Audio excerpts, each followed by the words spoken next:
Wall Street and Asia is concerned. But tell you what, let's also move on.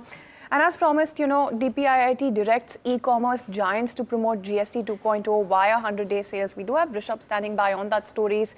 So firms, in fact, must show savings on bills and report fortnightly. Rishabh, help us out with some more details when it comes to this one.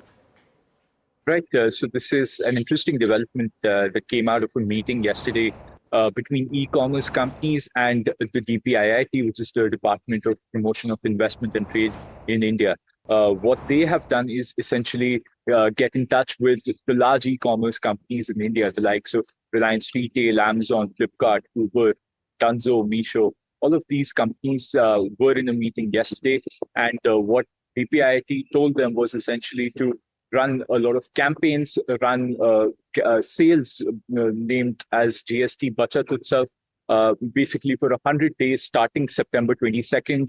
And this is all a part of the government's plan to promote and actually,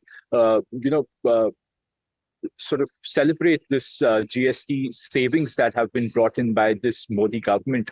What is also on the cards for these e-commerce companies is the fact that they'll have to show the sort of benefits GST-wise that have come in on their bills. They'll also have to run about these sales, and what they'll also have to do, very interestingly, is submit fortnightly data on what sort of GST savings have been enabled via their e-commerce platforms. So those are the three directives that these e-commerce companies and the government came to an understanding on.